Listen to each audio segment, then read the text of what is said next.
السلام عليكم ورحمة الله وبركاته. إن الحمد لله نحمده ونستعينه ونستغفره ونعوذ بالله من شرور أنفسنا ومن سيئات أعمالنا. من يهده الله فلا مضل له ومن يضلل فلا هادي له. أشهد أن لا إله إلا الله وحده لا شريك له وأشهد أن محمدا عبده ورسوله. يا أيها الذين آمنوا اتقوا الله حق تقاته ولا تموتن إلا وأنتم مسلمون. يا أيها الناس اتقوا ربكم الذي خلقكم من نفس واحدة وخلق منها زوجها وبث منهما رجالا كثيرا ونساء واتقوا الله الذي تساءلون به والأرحام إن الله كان عليكم رقيبا. يا أيها الذين آمنوا اتقوا الله وقولوا قولا سديدا يصلح لكم أعمالكم ويغفر لكم ذنوبكم ومن يطع الله ورسوله فقد فاز فوزا عظيما.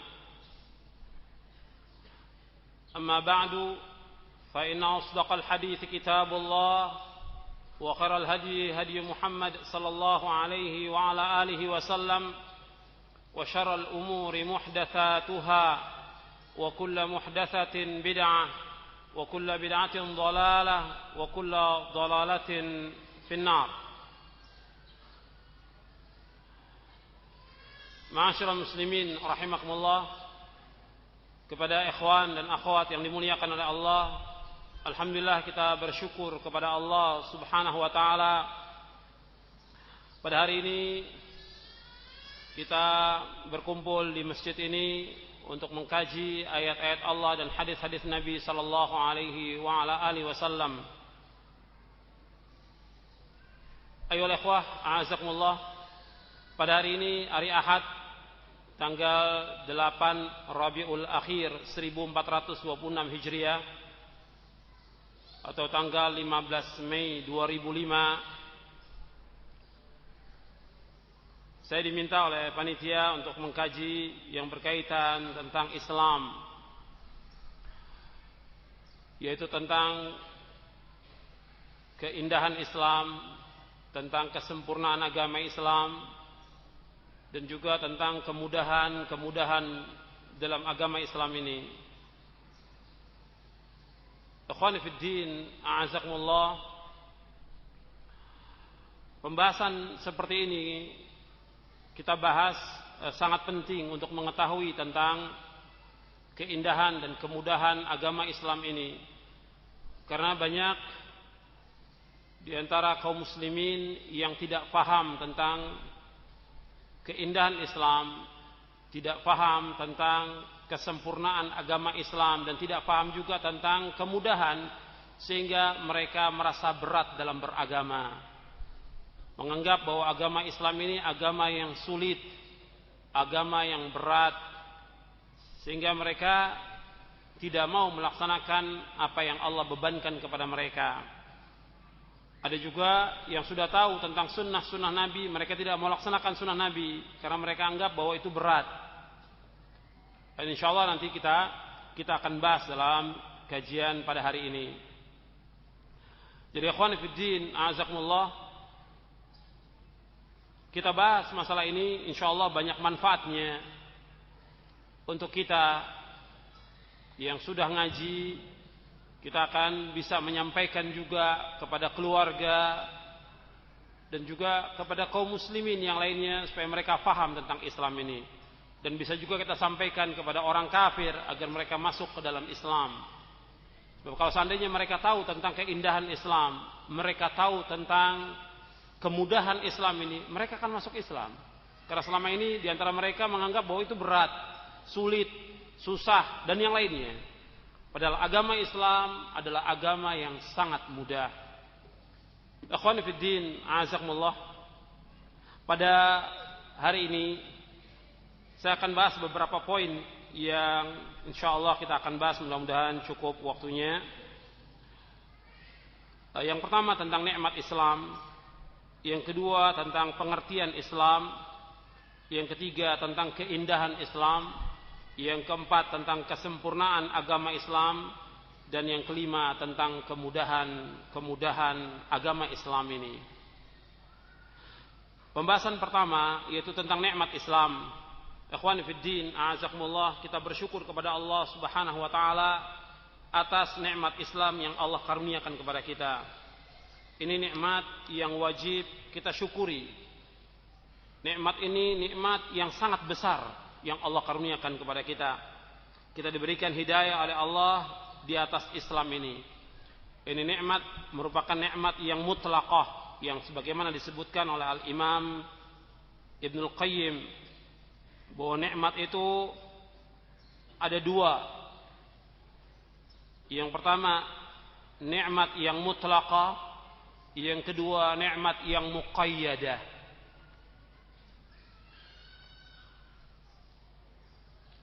Jadi pertama nikmat yang mutlaqah, nikmat yang sifatnya mutlak. Dijelaskan oleh Al-Imam Ibnul Qayyim bahwa nikmat yang mutlaqah hiyal muttasilatu bisa'adatil abad wa hiya ni'matul islami was sunnah fa inna sa'adatad dunya wal akhirah mabniyatun ala arkanin thalathatin al-islamu was sunnatu wal afiyatu fid dunya wal akhirah.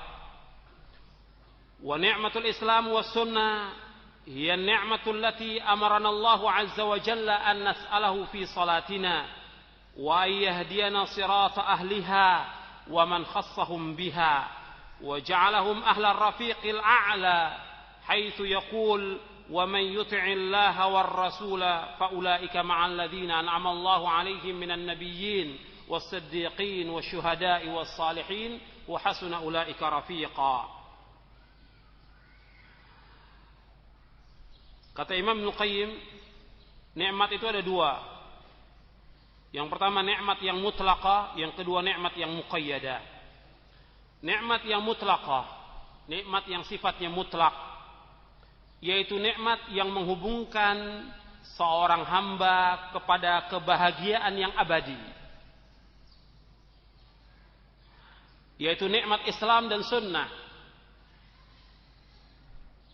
Karena sesungguhnya kebahagiaan dunia dan akhirat dibangun di atas 3 rukun. Jadi kebahagiaan dunia dan akhirat dibangun di atas 3 rukun. Yang pertama Islam, yang kedua sunnah, yang ketiga al-afiyah fid dunya wal akhirah. Diselamatkan di dunia dan di akhirat, dijauhkan dari malapetaka dunia dan akhirat. Dan nikmat Islam dan sunnah merupakan nikmat yang Allah perintahkan kepada kita untuk kita minta dalam salat kita, agar Allah menunjuki kita di atas jalannya dan orang-orang yang Allah khususkan dengannya, dan Allah jadikan mereka itu sebagai ahlur rafiqil a'la, orang-orang yang masuk surga, yang dekat dengan Allah yang maha tinggi. Allah berfirman dalam surah An-Nisa ayat 69, surah 4 ayat 69. Allah berfirman, "Wa may yuti'illaha war rasula fa ulaika ma'al ladzina an'ama Allahu 'alaihim minan nabiyyin was-siddiqin wasyuhada'i was-salihin wa hasuna ulaika rafiqa." Barang siapa yang taat kepada Allah dan taat kepada Rasul, maka mereka bersama orang-orang yang Allah berikan nikmat atas mereka dari nabi-nabi, siddiqin, yaitu orang-orang yang jujur, syuhada, wassalihin, dan mereka adalah sebaik-baik teman. Fahaula'il asnafil arba'ah hum ahlu hadhihi ni'matil mutlaqah. Wa ashabuha al-ma'niyuna biqaulihi al-yawma akmaltu lakum dinakum wa atmamtu 'alaikum ni'mati wa raditu lakum al-islam madina. Mereka empat golongan ini yaitu nabi-nabi, siddiqin, syuhada dan salihin. Mereka semuanya ini merupakan orang yang diberikan oleh Allah nikmat yang mutlak. Dan mereka adalah orang-orang yang dimaksud oleh Allah dalam Al-Quran, dalam surah Al-Ma'idah ayat 3. Pada hari ini aku telah sempurnakan bagimu agamamu.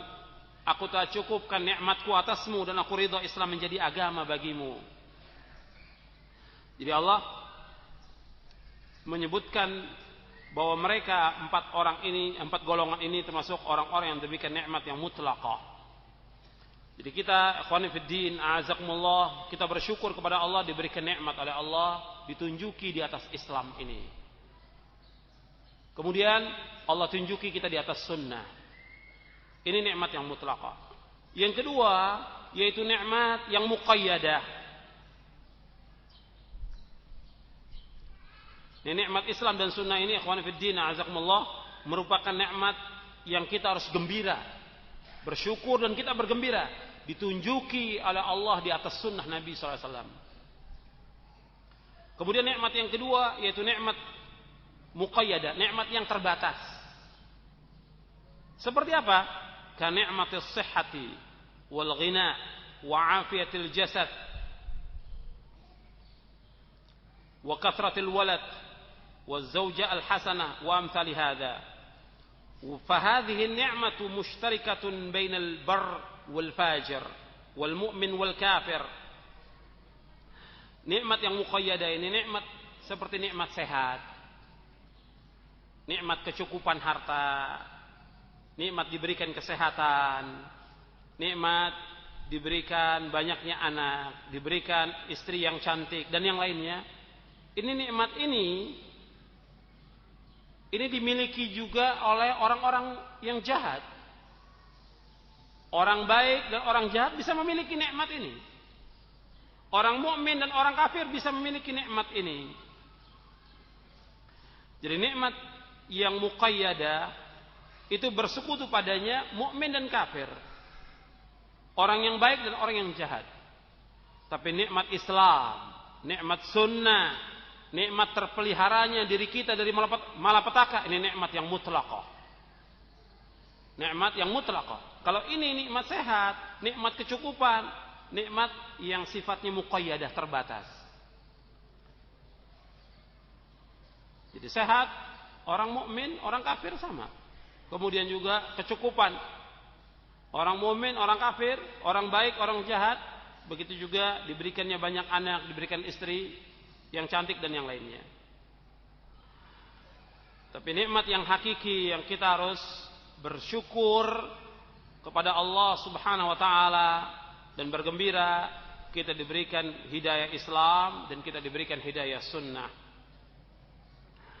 Karena itu seorang tabi'i yaitu Abu Aliyah rahimahullah berkata, qara'tul muhkama ba'da wafati nabiyyikum bi'ashri sinin faqad an'ama Allahu 'alayya bi ni'mataini la adri ayyuhuma afdal an hadani lil Islam wa lam yaj'alni haruriyya. Kata Abu Aliyah rahimahullah yang wafat tahun 93 Hijriah, aku baca dalam Al-Quran sesudah wafat Nabi SAW 10 tahun, sesungguhnya Allah telah memberikan nikmat atasku dengan 2 nikmat. Aku tidak tahu yang mana yang paling utama dari 2 nikmat itu. Yang pertama, Allah tunjuki aku di atas Islam. Yang kedua, Allah tidak jadikan aku sebagai seorang haruri, yaitu khawarij. Khawarij yang mengkafirkan orang-orang yang berbuat dosa besar, yang mengkafirkan Ali bin Abi Thalib, yang mengkafirkan yang lainnya. Dan 2 hakim yang mereka kafirkan. Dan juga mereka mengkafirkan orang-orang yang berbuat dosa besar. Mereka juga mengatakan tidak ada syafaat. Mereka juga mengatakan orang yang berbuat dosa besar kekal dalam neraka. Dan yang lainnya. Ini perkataan khawarij. Ini fitnah yang terbesar. Khawarij ini. Di awal Islam. Jadi Abu Aliyah mengatakan 2 nikmat yang aku tidak tahu. Dari dua nikmat yang paling besar. Yang pertama nikmat Islam, kita bersyukur kita ditunjuk di atas Islam. Yang kedua nikmat sunnah, tidak dijadikan kita sebagai ahlul bid'ah. Tidak dijadikan sebagai ahlul bid'ah. Dan orang kalau sudah dijadikan sebagai ahlul bid'ah, tidak akan nikmat hidupnya. Tidak akan tenang hatinya. Dan sulit dia dalam melaksanakan Islam ini. Dengan sebab perbuatan bid'ahnya itu. Kemudian yang lain juga perkataan Mujahid. Kalau yang tadi Abu Aliyah diriwayatkan oleh Imam Abdul Razzaq dalam musannafnya, kemudian Imam Al-Lalikai dalam kitabnya Syarah Usul I'tiqad Ahlus Sunnah wal Jamaah, kemudian Ibnu Abi Zamanin dalam kitabnya Usulus Sunnah, dan juga Imam Az-Zahabi dalam kitabnya Siyar A'lamin Nubala, dan riwayat ini sahih. Kemudian yang kedua dari perkataan Mujahid sebagaimana diriwayatkan oleh Imam Ad-Darimi dalam sunannya. Beliau juga mengatakan demikian sama seperti Abu Aliyah. Jadi nikmat Islam ditunjuki di atas Islam di antara agama-agama yang lain. Yang kedua yaitu nikmat diberikan hidayah di atas sunnah di antara golongan ahlul bid'ah. Kenapa disebutkan di sini Haruri? Karena bid'ahnya Khawarij pada saat itu sangat besar dan merusak hati manusia dan menakutkan kaum muslimin. Kemudian ikhwan fillah, azakumullah, kita bersyukur dengan nikmat Islam. Kita bisa bandingkan dengan orang-orang kafir yang Allah Subhanahu wa taala masukkan mereka ke dalam neraka dan mereka kekal dalam neraka. Orang kafir dimasukkan oleh Allah ke dalam neraka dan mereka kekal dalam neraka selama-lamanya. Dan mereka ingin menebus dengan sepenuh bumi emas untuk keluar dari neraka, tapi tidak bisa. Dulu mereka diajak untuk masuk ke dalam Islam, mereka tidak mau. Maka mereka menyesal dalam neraka. Allah sebutkan dalam Al-Quran, antum bisa lihat ayatnya yang pertama dalam surah Ali Imran. Ayat 91. Allah berfirman, Innal ladhina kafaru wa matu wa hum kuffarun fala yuqbala min ahadihim mil'ul ardi dhahaban walau iftada bih ulaika lahum adzabun alim wa ma lahum min nasirin. Sesungguhnya orang-orang kafir dan mereka mati dalam keadaan kafir, maka tidak akan diterima seorang pun dari mereka meskipun mereka menebus dengan sepenuh bumi emas. Mereka mendapatkan azab yang pedih dan mereka tidak mempunyai penolong. Jadi mereka ingin menebus, dikembalikan mereka ke dunia ini, ingin menebus dengan sepenuh bumi emas supaya mereka dikeluarkan dari api neraka. Tapi tidak bisa. Mereka sampai minta pada Allah sehari aja. Yukhaffif anna yawman min azab. Diringankan sehari saja, tidak bisa. Kekal dalam neraka karena mereka tidak masuk ke dalam Islam. Dan ini menunjukkan nikmat Islam, nikmat yang terbesar yang wajib kita syukuri. Kalau ditakdirkan oleh Allah orang dijadikan kafir, mereka susah hidupnya. Di dunia mereka tidak bahagia. Ketika mereka sakaratul maut juga mereka susah. Ketika dikubur disiksa, kemudian di padang mahsyar disiksa, di akhirat pun kekal dalam neraka selama-lamanya. Contoh yang lain lagi antum bisa lihat dalam surah Al-Maidah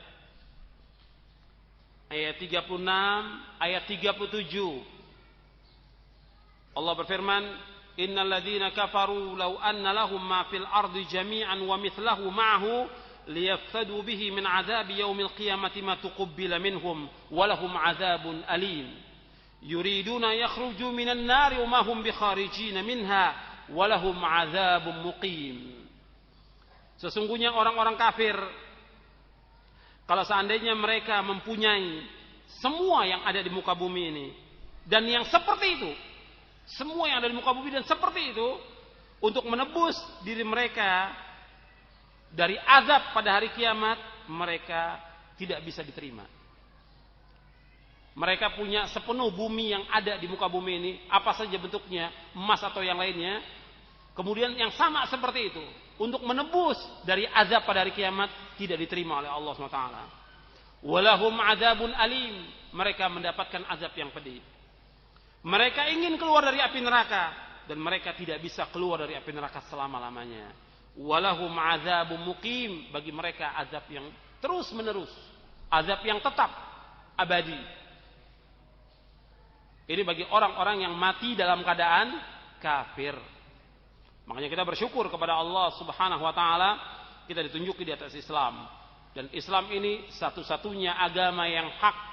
Islam satu-satunya agama yang benar. Islam satu-satunya agama yang diterima oleh Allah Subhanahu wa taala, dan selain Islam tidak akan diterima oleh Allah. Inna dina 'indallahil Islam. Dalam surah Ali Imran. Kemudian di dalam surah yang sama juga Allah berfirman, "Wa may yabtaghi ghairal islami dinan fala yuqbala minhu wa huwa fil akhirati minal khasirin." Dan barang siapa yang mencari agama selain Islam, tidak akan diterima oleh Allah, dan dia di akhirat termasuk orang-orang yang merugi. Kemudian juga Nabi SAW bersabda dalam hadis yang sahih yang diriwayatkan oleh Imam Muslim,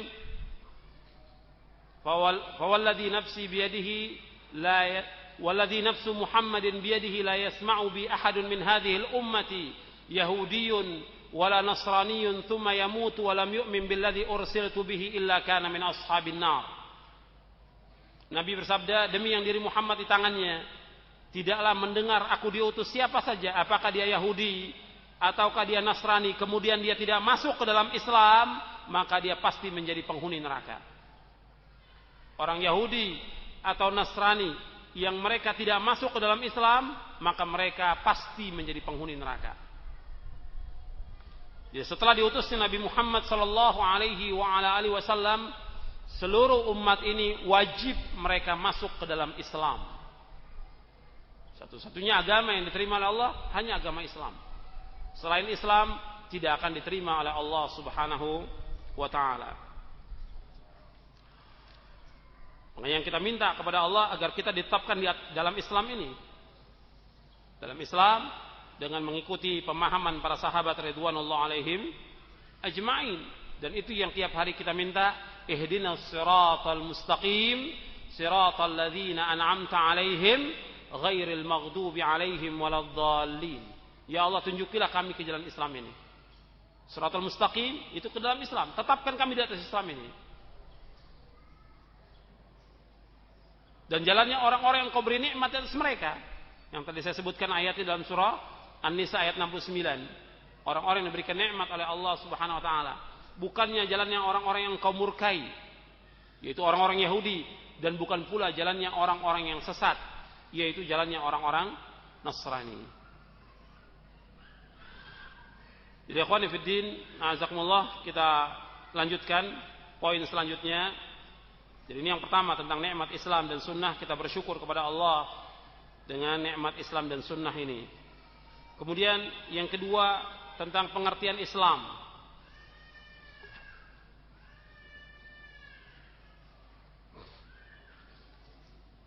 Islam secara lughah bahasa yaitu al-inqiyad wal-id'an,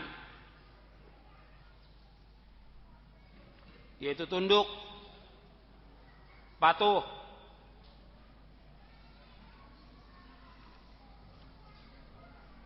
Adapun menurut syar'i sebagaimana diberikan definisi oleh Syekh Muhammad bin Abdul Wahhab dalam kitabnya Al-Usul Ats-Tsalatsa, al-Islam huwal istislamu lillahi bitauhid wal inqiyadu lahu bi ta'ah wal bara'atu minasyirki wa ahlih. Islam itu menyerah diri kepada Allah dengan tauhid.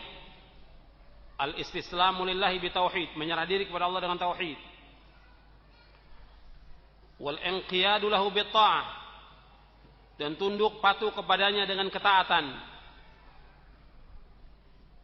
Wal bara'atu minasyirki wa ahlih, dan berlepas diri dari kesyirikan dan orang-orang yang berbuat syirik. Jadi Islam yaitu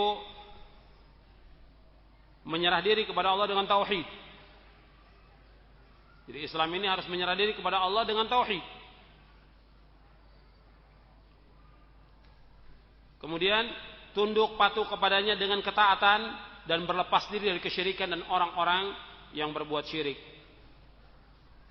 Jadi bukan sekedar tunduk saja, bukan sekedar kepasrahan, bukan sekedar penyerahan diri, tapi ketundukan, kepasrahan dengan mentauhidkan Allah Subhanahu wa taala. Makanya ahlul kitab pun diajak untuk masuk ke dalam Islam ini. Qul ya ahlal kitab ta'alau ila kalimatin sawa'im bainana wa bainakum alla na'budu illallah wa la nusyrika bihi syai'a wa la yattakhidha ba'duna ba'dan arbaba min dunillah fa in tawallaw faqulu ashhadu bi anna muslimun. Dalam surah Ali Imran ayat 64. Qul ya ahlal kitab, katakanlah wahai ahlul kitab, ta'alau ila kalimatin sawa, kemarilah kepada satu kalimat yang sama, bainana wa bainakum, antara kami dengan kalian. Alla na'budu illallah, tidak boleh kita beribadah melainkan hanya kepada Allah. Wala nusyrika bihi syai'a, dan tidak boleh kita menyekutukan Allah dengan sesuatu apapun juga. Wala yattakhidha ba'duna ba'dan arbaba min dunillah, dan tidak boleh sebagian dari kita mengambil sebagian yang lain sebagai tuhan-tuhan selain Allah. Fa in tawallau faqulu syhadu bi anna muslimun. Apabila kalian berpaling, saksikan bahwa kami orang-orang Islam. Jadi tunduk, penyerahan diri kepada Allah dengan tauhid. Jadi ahlu kitab diajak semuanya untuk beribadah hanya kepada Allah saja dan tidak kepada yang lainnya. Dan tidak boleh menyekutukan Allah dengan sesuatu apapun juga. Kemudian tidak boleh sebagian dari kita menjadikan sebagian yang lain sebagai Tuhan-Tuhan selain Allah. Jadi Islam intinya adalah tauhid. Intinya adalah tauhid.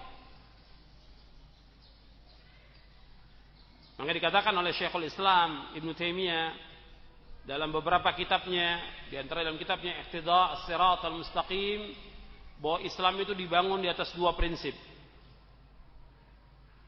Islam dibangun di atas dua prinsip. Yang pertama, tidak boleh kita beribadah melainkan hanya kepada Allah. Tidak boleh kita beribadah melainkan hanya kepada Allah saja. Dan ini merupakan makna asyhadu an la ilaha illallah. Yang kedua, tidak boleh kita mengikuti melainkan kepada Muhammad Rasulullah sallallahu alaihi wasallam. Tidak boleh kita ittiba' melainkan hanya kepada Nabi Muhammad sallallahu alaihi wasallam. Dan ini merupakan makna Muhammad wa asyhadu anna Muhammadar Rasulullah. Jadi dijelaskan oleh Syekhul Islam bahwa agama Islam ini dibangun di atas dua prinsip. Yang pertama, alla na'budu illallah wahdahu la syarikalah. Tidak boleh kita beribadah melainkan hanya kepada Allah saja, tidak ada sekutu baginya.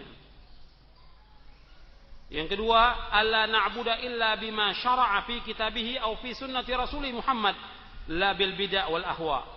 Tidak boleh kita beribadah melainkan dengan apa yang disyariatkan dalam kitabnya atau dalam sunnah rasulnya Muhammad sallallahu alaihi wasallam, dan tidak boleh kita beribadah dengan bid'ah, dan tidak boleh kita beribadah dengan hawa nafsu. Ini dua prinsip dari syahadat kita, asyhadu an la ilaha illallah wa asyhadu anna Muhammadar Rasulullah. Kemudian kita lanjutkan. Dari definisi Islam ini, di samping kita menyerah diri kepada Allah dengan tauhid, kemudian tunduk patuh dengan ketaatan. Allah mengutus nabinya Muhammad sallallahu alaihi wasallam untuk ditaati. Dan dengan taat kepada Rasulullah, umat Islam akan masuk surga. Dengan taat kepada Rasulullah, umat Islam akan masuk surga. Tapi kalau mereka tidak taat, mereka tidak masuk surga. Nabi bersabda dalam hadis yang sahih yang diriwayatkan oleh Imam Bukhari. Dalam sahihnya kata Nabi, "Kullu ummati yadkhulunal jannah illa man aba." Qila wa man ya'ba ya Rasulullah? Qala man ata'ani dakhalal jannah wa man 'asani faqad aba. Rawahul Bukhari. Kata Nabi, setiap umatku pasti masuk surga. Setiap umatku masuk surga, kecuali yang enggan. Sahabat bertanya, siapa yang enggan ya Rasulullah? Siapa yang enggan itu? Man ata'ani dakhalal jannah. Barang siapa yang taat kepadaku, dia akan masuk surga. Wa man asani faqad aba. Dan barang siapa yang durhaka kepadaku, berarti dia enggan untuk masuk surga. Jadi yang taat kepada Nabi Muhammad SAW, dia akan masuk surga. Makanya Islam ini intinya taat kepada Allah dan taat kepada Rasulullah. yang harus diajarkan kepada umat ini untuk taat kepada Allah dan taat kepada Rasulullah sallallahu alaihi wasallam. Dan mereka juga dibiasakan untuk mendengarkan qala Allahu qala Rasul. Qala Allah qala Rasul. Jadi Islam ini agama yang harus tunduk, kita taat kepada Allah dan kepada Rasulullah sallallahu alaihi wasallam. Kemudian selanjutnya dari definisi Islam, al-bara'ah minasyirki wa ahli. Berlepas diri dari kesyirikan dan orang-orang yang berbuat syirik. Kita wajib berlepas diri dari kesyirikan. Dan juga orang-orang yang berbuat syirik.